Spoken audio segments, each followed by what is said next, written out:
complete history of Manchester United. I'm your host, Wayne Barton, author and producer of several Manchester United books and films, joined as always by the legendary football writer Paddy Barclay, author of this, the definitive biography of Sir Matt Busby, the man who made a football club. I just checked that, made, not built. Even though I've had it read numerous times, it's always on my desk. But it could have been built. Yeah. Well, the only thing he probably didn't do was actually physically build Old Trafford, but all the rest of it. There's good evidence that he never laid a brick. Yeah. If you're watching the video, please give it a like and subscribe. Join in the conversation in the comment section.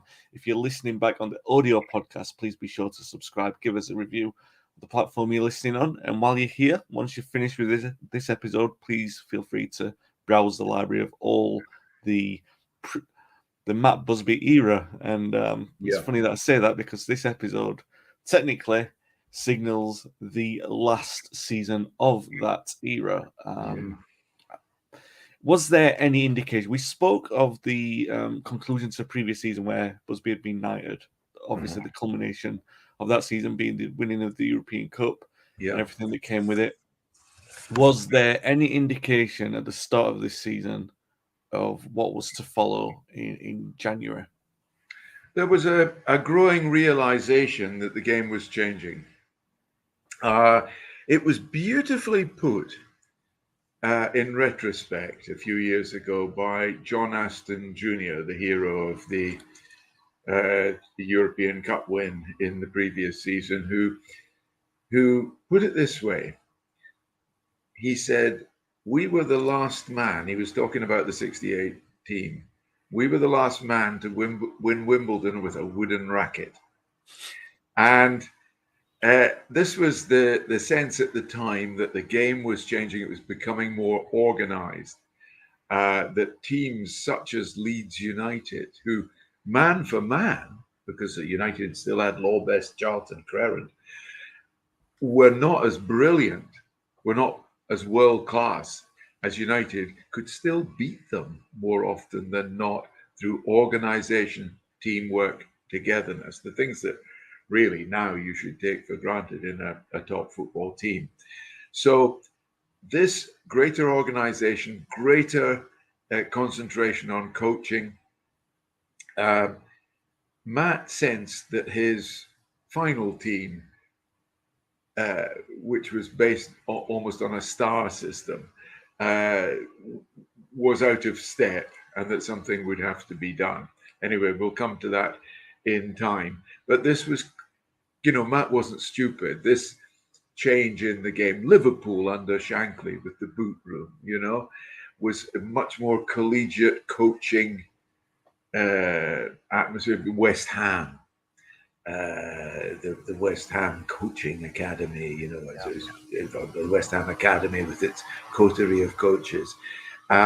This was becoming the football of the future, and of course is now the football of the present. When you have analysts, statisticians, video guys, you have people for everything. But the beginning of this process was the boot room culture, you might say. So that was definitely on Matt's mind as we went into the first season, and now, Sir Matt now. Anyway, we go into the season. One good thing is that Denis Law, injured for the European Cup final, is fit and ready for the opening match, which was a fairly low-key victory over Everton. Just one other thing I'd like to mention about the match. The forecourt at Old Trafford contained the beginnings of rampant commercialism. In other words, a hut erected with the permission of the board at a cost of £1,000 became the souvenir shop. And it's fair to say that today's mega store would never be mistaken for this little hut, but it was there, and the fans were able to buy these souvenirs. The average crowd had increased, by the way, in the previous season to an average of around 58, cracking on for 60,000. We talked before about Manchester United having become different, bigger than their rivals, and there was evidence of this in the attendance for the Everton match, 61,000, I think it was, to see that victory. How many were able to cram into the souvenir shop before the game or after is not recorded. But yeah, United win the opening game and then they go on this pattern of basically winning one, losing one. That's the pattern of the first 8 or 9 games. They're not the team of yesteryear already. Early season, they play in the derby, third game of the season, in fact, at Main Road. John Aston, man of the match in the European Cup final, breaks his leg. A very unfortunate moment for him, considering that man of the match performance, which really it'd been a figure of criticism for the fans, who I think they felt a little bit of nepotism had come into play. And there's some players that we haven't mentioned, and because of the nature of this show, and we talk about the first team players, we don't always mention the reserve team players. But another one in the reserve team at the time was a midfielder by the name of Nick Murphy, who was the son of Jimmy Murphy. I think there'd been one-time aspirations for Sandy Busby to be a footballer, but that had never really panned out. They'd been. I think Sandy played for the reserves at, was it Blackburn? I think somewhere like that. So he could play a bit, but Matt recognised he was never good enough to be invited to Old Trafford. And of course, Busby had already dealt with nepotism or accusations of that when he transferred Don Gibson away. So they were very sort of not strict as such, but they were very careful about how that was seen and perceived. John Aston was clearly good enough to play for the first team, and there was no problem in that. But because of the fact that he was a relative of a member of the coaching staff, the son, in fact, I think he became a target for more than his fair share of criticism, which is surprising considering that his place in the first team had coincided with United playing so well. He suffered this broken leg and was replaced by Willie Morgan, a big signing from Burnley. Paddy, yes, another six-figure sum. Busby had to pay over 100,000 to get Dennis Law. Another, I think it was 117,000 he had to pay Burnley for Willie Morgan. Willie Morgan, long-haired, slightly less peripatetic than George Best, less probably more of a team player. Not as good. George was a genius, as the title of your book about him rightly says. But Willie was a very good player and a very, very good player and knew it. In fact, I think you mentioned once that Wayne that he considered himself and George the best two footballers in Britain, and certainly that wasn't a ludicrous statement. For Willie, you might argue with it, but Willie was certainly a very, very, very good player indeed.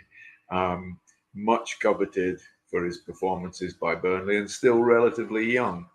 And it was, yes, just a note to add about John Aston. Very, very sad, because not only had he been the outstanding player and the game changer, really, to an extent in the Benfica final. He'd also played very well in the home leg of the semi-final against Real Madrid, which sometimes get overlooked. So, yes, an extremely unfortunate leg break for John Aston, and in comes Willie Morgan seamlessly. Actually, he came into what was not, which was a side on the decline, but certainly his performances were nothing to do with that. Let's talk about that decline and a couple of other players, changes that Busby felt he had to make. There was one of those classic instances where he'd put the arm around Pat Crerand and asked him, how do you think you're doing, son? Took him out for John Fitzpatrick for a few games.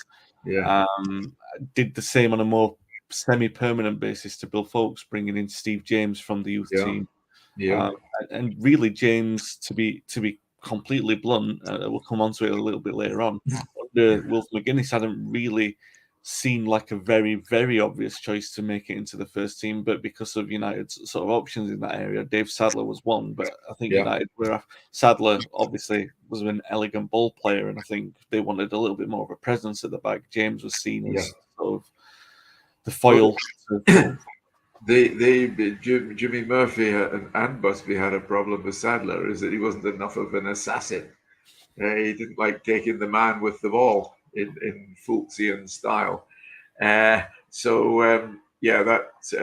were hoping Steve James be a bit more physical.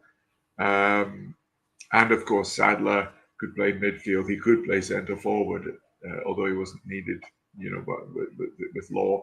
And of course, the rise, building on a great European Cup final performance of Brian Kidd. Yeah. Around this time, United, by virtue of winning the European Cup, qualified for it again, so they're in the competition this season. But the most significant thing in the early season was the tie against Estudiantes. Intercontinental Cup, which is the precursor to the World Club Cup, as it was for many, many years. So this is the competition devised by FIFA in their infinite wisdom to decree the best team in the world, which, when you think about it, theoretically fits right into the Busby visionary playbook. This is the kind of thing that was made for a man like Matt Busby. But when the competition rolled around, there was a lot of reservation about it. Oh, absolutely. The previous season, as you know, Celtic won the European Cup the year before United.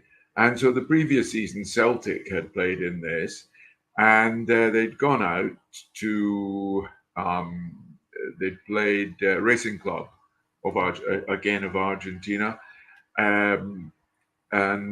basically the last thing it needed was to finish level and go to a third match, but that's what happened. Racing Club must have won the toss, so the third match was played in Montevideo, very close to Buenos Aires.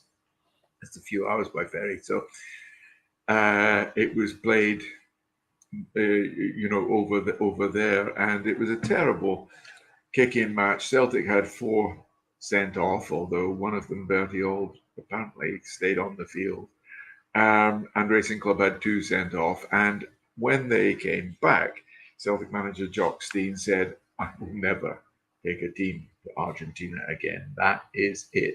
But you're quite right. Busby had this internationalism about him, and he thought, no, if we just go out there with the right attitude, we'll be fine. So the first match against the Estudiantes was played in Argentina, and Busby went out and he suggested the day before the match that there should be a nice reception where the players of the two clubs would get together and get to know each other before the match, so there'd be none of this mutual suspicion, this culture war, which held that all South American players were dirty and that all English players were just as physical but a little more hypocritical about it, shall we say. So anyway, the reception was arranged at some kind of sports club in Buenos Aires, and United, neatly suited and booted, turned up, and Estudiantes boycotted it. So it suggested that Busby's attempts at international diplomacy had not got off to the best possible start. Nor did United when the game took place, because a corner was taken by Juan Ramon Veron. And if you think that name is familiar, it's because his son, Juan Sebastian Veron, went on to play for United and Chelsea later. But Veron's corner was headed in, and that was it, I think. That was it. 1-0, was it, first leg? Yeah, there was the infamous incident where Carlos Bilardo was touted as the most physical player in that team. In fact, so physical that the reputation was that he carried pins in his socks, which he later vehemently denied, although there was evidence to the contrary, I believe. Bilardo had made a beeline for George Best, which is kind of funny because the pre-match focus had been on Nobby Styles and his reputation. The assassin, yeah. Bilardo went on after Best. Best had sort of dribbled past him a couple of times in the way that Best did, fearless of the thin reputation. At one point, Bilardo just said, "Do you know what? I've had enough of this." Gives him a kick up the backside. Best turns around, picks the ball up, and offers it to Bilardo. "If you want it that badly, you can have it." United lose 1-0, go back to Old Trafford, where they're hoping for a calmer second leg, but it's still a feisty affair, isn't it? Veron scored, yeah, I think, to make it 2-1. Willie Morgan equalised, so it was on the night, but it did finish 2-1 at the end. But Bilardo so enraged the United players that Alex Stepney, apparently Bilardo had been spitting as well as raking his studs. This time down, I think Dennis Law took a bit of a raking. And so Stepney was enraged. Now, you might think Alex Stepney a comparatively mild-mannered chap, but he just felt so bad that he went down the tunnel. He made sure he went down the tunnel just ahead of Bilardo. And this was at the end of the game, and when Bilardo came down, Stepney smashed him in the face with an elbow, legged it, thinking, "I've made my point." But unfortunately, he made his point all too publicly because the TV cameras were mounted above the tunnel, and they'd caught Stepney. I don't know whether they showed it on TV, but the Daily Mail found out on the night that there was evidence of Stepney's misconduct. And the following morning, he was summoned. It was supposed to be a day off, but he was summoned into Old Trafford at 2:00, and he went in. And Busby confronted him with the Daily Mail's story that there had been a tunnel punch-up, and there was evidence of Stepney being the guilty party. And anyway, Busby fined him 50 quid, which is a fair old fine in those days, and said, "If you ever do anything like that again." I asked Stepney about this later, many years later, and said, "If you'd done it, if the cameras hadn't been there, do you think you'd have got away with it?" He said, "Yeah, definitely. The only thing that Matt was worried about was this reputation of the club." I don't think he felt that Bilardo had been hard done by, given his contribution to the match. But anyway, United were not world champions, and that title went to Estudiantes, and so United battled on domestically and in Europe. Yeah, it's worth saying as well the Bilardo affair. I was lucky enough when I was writing the book on George to come across like a load of interviews, and a name escapes the lady of who conducted the interviews. She writes for the Guardian, Marcella, I think her name. Oh yes, Marcella, yeah. She does some great interviews with. She interviewed basically all of that Estudiantes team, and sort of said I could have access to the interviews, to use for the book. And one of the most striking things in there was this insistence that the Argentinians had this brand of football that should be accepted as visionary in football. Like the Catenaccio is a little bit more of a physical Catenaccio, and they couldn't understand why the entire world weren't appreciative of this standard. It's fair to say that United's players most certainly were not. There was this feeling. I mean, United continued inconsistently in the form. I'm just looking 1, 2, 3, 4, 5 league wins before the end of November. It's really poor starts to the season. The injuries that they've got to certain players, the idea that Busby himself knows that things have got to be shaken up, the idea of a post-European Cup win hangover, all these kind of things are inflicting United at the moment. And it's fair to say, yes, there probably needed to be greater structure and discipline in the team. Again, a side effect of the defensive changes that had come into the sport. But there was this growing feeling, and you mentioned the tennis racket analogy, that Busby, who'd been in the game for 20-odd years as a manager, is a visionary, obviously decades ahead of his generation. But there was a feeling that he was now beginning to belong to yesterday. And still, when there's a run of poor results again, defeats over Christmas, which make you think United are in a bit of a rut. But the timing and the announcement of what Matt Busby did in the middle of January was quite seismic, even for all this, to accept that there might be a change coming.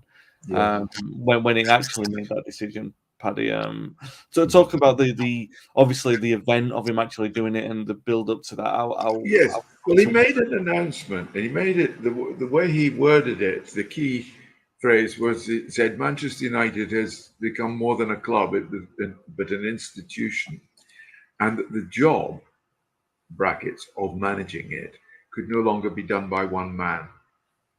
So the structure that he devised in answer to what was happening in with young coaches at other clubs was that he didn't want to step down. He was only 60, just 60, and he didn't want to step down. But the structure that was devised was that he would remain general manager in an overseeing capacity under a new, well, you could have called him team manager, but the title was chief coach, which of course was way ahead of its time, and that now many managers are described as head coach or chief coach. And the chief coach was identified as the 31-year-old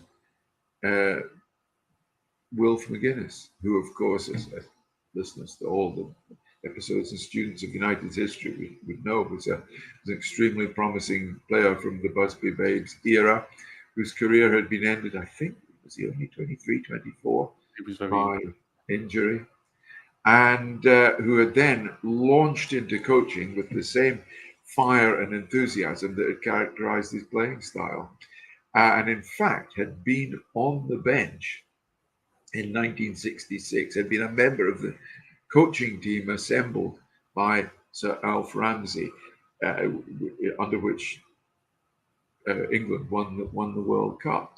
So this was, United had on their doorstep one of the brightest young coaches around.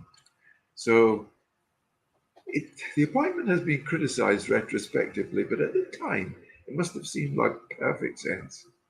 The boot room mentality, a guy who knows the club and is yet a brilliant coach, but with the man under whom United became a great club still there, observing the traditions of the club and making sure that they are continued. So it did make a lot of sense at the time. Yeah, I mean, this is the two sides of the coin, right? You've got the theory of everything going right and the theory of everything that could go wrong. And United, whatever reason, for 18, 24, 36 months, went on this this sort of parallel path where everything that could go wrong effectively did. And it started with this, but it was made with the right intentions, and you're quite right. It actually, when you look at it in retrospect and you look at the football field, so to speak, everything happening across the sport, it seemed like the very, very logical, smart appointment for United to make. Right at the right time and everything like that. Nobody could really qualm. Nobody was really questioning Busby about it. There was a column in between the times, because obviously McGuinness was appointed in early April, so there's almost 3 months between Busby's announcement and this final appointment of McGuinness. In that time, Busby wrote a column, I think it was published in the Express, or it was an interview given in the Express, where he basically listed a number of qualities that he wanted from his United, what the ideal Man United manager would have, and I think McGuinness filled about half of them, because obviously, so because McGuinness wasn't that obvious from outside, the 3 months it featured speculation about Don Revie being lured from Jock Stein from Celtic, European champion, serial winner of the Scottish title, and Dave Sexton, who had succeeded Tommy Docherty at Chelsea and was very much, in the vanguard. I mean, even today, when people talk about if you were to do a history of English coaching, Dave Sexton, Don Howe, people like that would be mentioned. So there was naturally speculation about Dave Sexton. And so, yeah, it was slightly left field when Wilf got the job because he was so young and inexperienced. And looking back on it, I suppose the one thing that Matt didn't take into account, Matt and Louis Edwards, who would have been in on the deliberations, was human nature. And that the players, if the team really was deteriorating and the bringing in of youngsters again suggested that everyone at the club accepted that. If it did need surgery, that one or two of the players who were left out would be extremely unhappy. Don't forget that Bobby Charlton was no spring chicken anymore, nor Dennis Law. And that although George was, he was a law unto himself. No pun intended. So it's very easy to be wise after the event. But as I say, at the time, if you look at the trends in football, it wasn't such a crazy appointment. No. At the time of the appointment, United had just about stabilised the league form. They'd had a run of wins just before McGuinness was appointed, which meant, it was still a massively disappointing league season. They would end up finishing in 11th, and by the time McGuinness was appointed, they'd already been knocked out of the FA Cup as well at home to Everton. Yeah. However, they were still in the European Cup.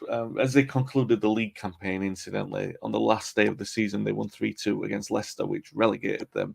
They were coached by Frank O'Farrell, which is fairly significant considering what's to come in this series. But McGuinness, nonetheless, had a European semi-final to look forward to. Yes, that was against Milan. It was... just incidentally, you mentioned Frank O'Farrell. Before I forget, it was a strange season because although they were relegated by Man United on the last day, they'd reached the FA Cup final and been beaten by Manchester City. So, it was the good news and the bad news really for Leicester. But yes, back to Europe. The semi-final is against Milan with the first leg at San Siro. And Wilf McGuinness, newly installed as manager, decides to put his stamp on things by dropping Alex Stepney in goal. So he's not dropped for the Milan game, but he's dropped for the previous league game at Newcastle, against Newcastle. And Jimmy Rimmer, who we mentioned in the previous episode as making a real impression in the reserves, young Jimmy Rimmer is brought in and kept in for San Siro, where United lose 2-0, which means a very, very tough second leg at Old Trafford. The match remains goalless until 20 minutes from the end. Charlton scores a fantastic goal after a brilliant play with George Best. And that's 2-1, so it's a fantastic setup for the last 20 minutes. And in the mud of the Milan goal area, by the way, tenanted by Fabio Cudicini, again, a very familiar name because his son Carlo Cudicini went on to play for Chelsea, among others. But Fabio Cudicini, who'd been hit by a missile from the Stretford end, as hooliganism sadly continues, he manages to fall on the ball in the muddy goal mouth. Presumably the goal line is already obliterated, and Dennis Law screams that the ball is over the line, although neither he nor anybody else knows where the line is. I've looked at it and done a sort of amateur VAR, and my guess is, and my strong suspicion is that it wasn't over the line. The referee, unless he sees it over the line, can't give it. Anyway, no third game as it would have been. It would have been a playoff somewhere against Milan. United are out of the European Cup. No European Cup final for them. And finally, their hold is removed from the European Cup. Milan go on to win the final 4-1 against Ajax. Yeah. In the stands at Old Trafford, two young players, amateurs who just signed by the name of Brian Greenough in the Stretford end. Oh, really? Sammy McElroy in the big stand. So yeah, there's a couple of links to United future there. Both really, really taken by the atmosphere. Dreaming of a European night at Old Trafford, they couldn't believe anything like that, and obviously they would have wonderful night, huge crowd. Can I just you can correct me if I'm wrong on this one, Wayne, but did this season also see the first few appearances of Carlo Sartori? They were indeed. Carlo came into the side as we'll talk about him more in the squad stats moments. But yeah, he played 17 games this season. This little lad who you can see with a cheeky smile if you're watching the video. A bloke with plenty of character, Carlo. Yeah. And the Italian Paul Scholes. Yeah, definitely.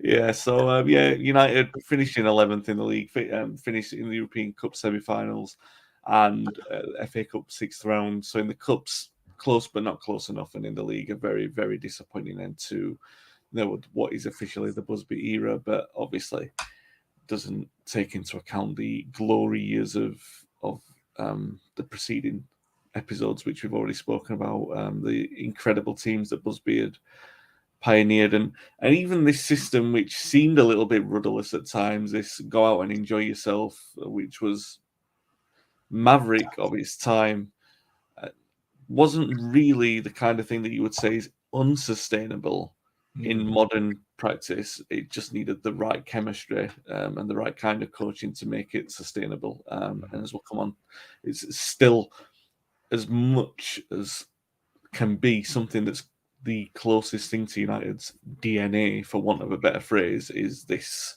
energy which Busby had sort of manifested into the team, and why it's clearly so hard to define is that you can remember way back in one of the early episodes when we were talking about the Busby Babes, can remember the news clipping that we read, there is no discernible pattern to the Busby style.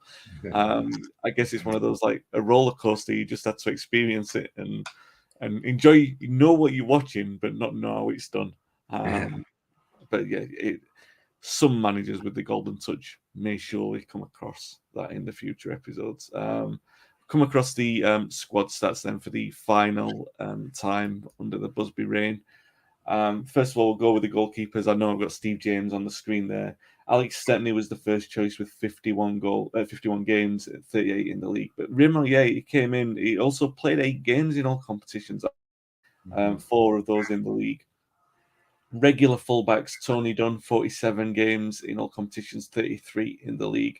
Francis Burns, more or less, on the other side, 22 appearances in all competitions, 16 in the league, and a single goal for him. Shea Brennan made 17 appearances in all competitions and 13 in the league. Frank Koppel, we talked about in the previous episode, he makes 10 appearances, 8 of those in the league. Bill Foulkes at centre-back makes 20 appearances, 13 of those in the league. And then we come on to Steve James, a Midlander. He joined as an apprentice in late 1965. He made his debut against Liverpool in October this season, aged just 18. He'd go on to play off the league games this season, 21 and a single goal, 29 in all competitions, and played both games in the quarterfinal of the European Cup against Rapid Vienna. But as I said earlier, even though McGuinness had been in charge of his development in the reserve team, seemed less convinced with him than Busby had when he put him in. So interesting to see what will happen in that regard. Nobby Stiles, as we mentioned, obviously gravitating towards that back line. 41 appearances in the league, a single goal, 56 in all competitions, and 2 goals because he scored in the European Cup as well. John Fitzpatrick with 40 games in all competitions, 30 in the league, 4 goals in all competitions, 3 goals in the league. So really solid output for Fitzpatrick, who playing in defensive midfield, sometimes deputising at right back as well. Hard as nails, still plenty of. He got sent off during the season. Fiery, very fiery, like his fellow Aberdonian Dennis Law. Yes. Pat Crerand with 49 appearances and 2 goals in all competitions, 35 and 1 in the league. Brings us on to the midfielders. Bobby Charlton, the other midfielder, 48 appearances and 7 goals in all competitions, 32 and 5. So not a prolific season for Bobby, but still an important contribution as always. Yeah. Alan Gowling, more or less playing in midfield this time, but only makes 2 league appearances. Willie Morgan on the right-hand side, 40 appearances in all competitions and 9 goals to kick off his United career, 6 in 29 in the league. Morgan and Manu arrived with no concerns about his ability or reputation. Takes the number 7 shirt, normally worn by George Best. And like you said earlier, he mentioned that himself and Best were the best 2 players in the country, which, yeah, at the time, it was a boast. Of course it was. But one that he was justified to make. Like I said, he's very different in terms of his style to George Best. A little bit like Brian Kidd and David Hurd. We'll talk about them in a moment, how they were different. But Morgan wasn't going to score you the goals that Best would, but he would deliver goals. He liked to get to the line, a proper winger. He liked to trick. Yeah. To set up goals. Immediately became a fan favourite at Old Trafford. They absolutely loved him, with Best on the other side. Best 19 league goals, leading goal scorer in the league for United, 41 appearances, 55 games, 22 goals in all competitions. John Aston did recover to make some appearances at the end of the season. He played 13 games in the league altogether and scored 2 goals. Jimmy Ryan deputised as a winger, 7 appearances in all competitions and a single goal and that goal was in the league in 6 games. Dennis Law, top goal scorer in all competitions, mainly because of his exploits in the European Cup. 30 goals in 45 games, 14 in 30 in the league. Brings us to Brian Kidd. I didn't have him on last time as on the pen picks, but he's here now. Long overdue, of course. Collyhurst-born Brian Kidd, whose debut had come in the previous season. A versatile forward, very good on the ball and a very decent eye for goal. Very reliable squad player, effectively Hurd's replacement. And as I was saying earlier, in terms of comparison, it might be fair to say he wasn't as prolific as Hurd. I mean, he scores 4 goals in 42 games this season, just 1 in 29 in the league. But he was arguably an all-round better footballer, very intelligent on the ball, very economic in his use of the ball. Paddy, I've used that word economic. Yeah. And in fact, it is that sort of economy that is very often undervalued in football in general, but it's very much the case with Brian Kidd for sure. Yeah, the keeping the ball is an important part of football, and that was true of Kidd. You're quite right. He took care of the ball, took care of the opposition at times. Tough player. But yes, as you say, intelligent and economical in his he didn't give the ball away. Very, very, very good player. By now a regular, not scoring that many goals, but his overall statistic, which you've put up there, 266 appearances, 70 goals. It's not far off 3 goals, 1 every 3 games, which is pretty good for a creative striker, if you like. Yeah, someone who had even less fortune than Kidd in front of goal this season, David Sadler, although he would move around the side into the back line occasionally, as we've already discussed. He made 37 appearances without a single goal, 29 appearances in the league. That brings us on to Carlo Salvatore, born in Italy, raised in Collyhurst, as Manchester as they come, really. But Well, he is often quoted, Paddy, as the first foreign, i.e., non-UK player to play for United. yeah. Well, it's an argument, as you say. Born in northern Italy, he was just a little kid when his dad came over to north of Piccadilly, Manchester. And the Ancoats was still known, had been known as Little Italy, because it was where Italian people, Louis Rocca, another great figure from United's history, there was a product of Little Italy. And his dad came over and decided to make a living of knife sharpening. So he had a little knife sharpening business up in Ancoats, and they lived in nearby Collyhurst. And yes, Carlo, if you'd met him, you would never dream that he'd ever been outside Collyhurst. He was a typical Collyhurst lad, United daft, and his hero was, who was his hero? Denis Law. So, yes, so you call him a foreign player, but you could also call him a typical Manc. It's up to you. Yeah, especially, I mean, we've been going through this series, and even, we're talking about Sartori, and he technically takes this honour in some quarters, but we have also put the case that Glasgow-born Ed McElvenney, who played for the US in 1950 before signing for United, could technically qualify as that. But, we will come to who might else be registered as that player with that honour in a few episodes. Sartori, a diminutive 5'8", 5'9", 5'7", around that height. Diminutive, distinctive by that bright red hair. Very hard worker. Very promising talent as well. He'd been offered terms at most Northwest clubs, but he was the promise of playing at the same club as his hero Denis Law that tipped the balance. If you're wondering who actually scouted him and tipped him at United, Joe Armstrong, still hard at work. I've got the quote from Sartori.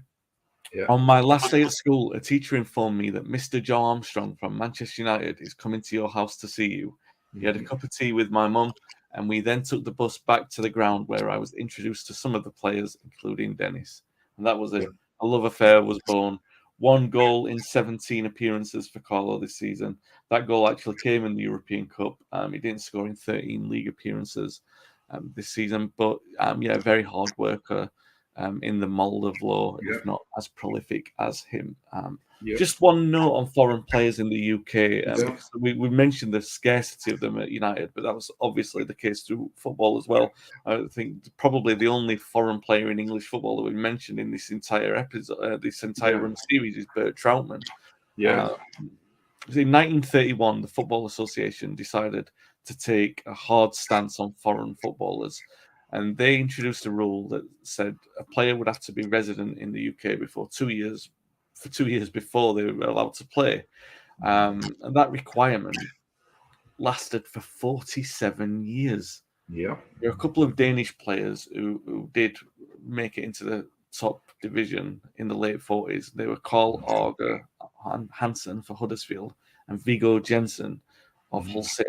They were both members of the Danish national team in the Olympics of 1948. Now, the FA wanted to continue this. Obviously, we've talked about their archaic attitudes before, and they wanted to really impose this. It would have been indefinite as far as they were concerned. There was a meeting in the European community in Brussels in 1978, so some way off, but relevant because we're talking about it now. During that meeting, relevant members of what was effectively the EU, they voted to declare that a player's nationality should not be an issue when deciding whether or not he is allowed to play football in any given country, which meant that in that summer the Football League met for its AGM and decided to lift the de facto ban on non-English players. There was a flood. Immediately came in, Spurs being pioneers, bringing in a lot of Argentine players. And anyone who peruses the newspapers at that time, and Paddy, I'm sure that you were working on the columns at that time, you'll remember fondly that there was a deluge of Argentinian names linked to every English club. That's right. Yeah. It was totally transformed. But yes, it seemed a long way off back then in 1969, because you're quite right. There weren't many foreign players. There had before been quite a few South Africans, including Bill Perry, another hero of who was called the winner in the Stanley Matthews final of '53. But South Africans were considered English or British in the sense that they were colonials. So it was different rules there. There were other South Africans, John Huey and various others played. But yes, I'm very glad that in the context of Carlos Sartori that you mentioned that Joe Armstrong was still very much at the heart, in charge of United's scouting operation, and the young players. You've also mentioned that he came in. In fact, in the summer of '69, when it was announced that Armstrong and Aldrin had become the first men on the moon, a lot of people at Old Trafford assumed that was Joe Armstrong looking for players for United up in another planet. But in fact, it was, of course, a different Armstrong. Neil Armstrong and Buzz Aldrin were the first two men on the moon, just to make that absolutely clear. So it was a momentous time, both at Old Trafford and for the human race. If he had the means, for sure, Joe Armstrong would have been up there scouring the dust, offering them a washing machine, maybe. No, that was always allegedly. Let's go on to the tactics for this season. You can see there are a few changes. Steve James in particular in there, Shea Brennan playing at right back. I mean, Brennan, Burns, it's really flip of a coin there. Burns probably should deserve to be in that side because he played marginally more times. Bill Folks, as mentioned, marginally less than James and Styles. So, rendered second choice there. Creran and Charlton in the middle. And that front line, which reads like a law firm, Morgan, Kidd and Lowe at best. That's how it looks there. I mean, again, yes, you've got Sadler. He could play in the positions. Yeah. And Fitzpatrick, it seems harsh to not have them in when they both played well over 30 games. Yeah. It's kind of, that's just the composition of how a regular United team looks that season. That would be a typical team. Yeah. Also, Francis Burns would often be in instead of Brennan. So there were a lot of team changes, and probably that contributed to the indifferent form that saw United end in 11th place, right in the definitive mid-table position. Yeah, absolutely. United's colours this season: red, white, and red as always. All white away strip, blue shirt, white socks, white shorts, and blue socks for the third kit. The United review remained the same with the handshake on the front. Average attendance down to 53,271. The top goal scorers, Dennis Lowe in all competitions, George Best in the league. The key results, it's difficult to know which ones to pick out. I mean, the Estudiantes one is very much a landmark result. Milan is an obvious one, going 2-0 down in San Siro because 2-0 is basically losing the tie at that moment in time. Losing 4-0 at home to Chelsea very early in the season was one of alarm bells ringing for Busby, I think, which made him really realise, first of all, that he would have to make changes, and then probably that gradually evolved into this bigger feeling of, well, if someone's going to make the changes, maybe it's time for the baton to be passed on. I'm not ready for another transition. It's time for fresh blood to come in, which effectively is what ushered in the new generation. Not very good when it comes to reading out the winners of the trophies elsewhere. The champions are Leeds United, with this new style pioneered by Don Revie. This and featuring the United educated, turbulently educated John Giles, absolutely fundamental to that Leeds United team. As he recalled, many years later, man for man, we weren't as good as United, but we could usually beat them. And yes, they were the champions. They did not, however, almost as if to reflect the fact that they were a unit. They didn't get the Footballer of the Year award. That went to, it was shared between two senior citizens of the English game, Tony Book of Manchester City, who won the cup beating Leicester, the FA Cup, and Dave Mackay, even more senior, who was the captain of the second division champions, Derby County, managed by Brian Clough and Peter Taylor Watt, an adornment they would prove to the top flight. But who won the League Cup, Wayne? Were Swindon Town. I had in my notes a different team, but it was Swindon Town who won the League Cup. United still not entering it. Well, I'm still not. Every time they've entered it, they've been roundly embarrassed. So you can see why they don't want to enter the humiliations that they keep facing. To be fair, United and embarrassments in the League Cup is going to be a common theme throughout their entire history, to be fair. But yeah, that's it. Swindon Town winning it, unfancied Swindon Town winning the League Cup. And to be fair, that's what the League Cup was good for. It's always been good for that unfancied team coming through and winning that competition because every team deserves their moment in the sun. And United's about to have a period in the shadow, which unfortunately, having lived through a few years of that in a modern era and having basked in the glory of the Busby times, sadly, it's time to come to an era that Paddy and I have covered also well in recent times, the post-Busby era, which is going to begin with the Wilf McGuinness episode coming soon. So yeah, if you're watching this video, please give us a like and subscribe. Join in the conversation in the comment section. If you're listening to the audio podcast as well, please be sure to subscribe and give us a review on the platform you're listening on. We will be back next time to cover the start of the post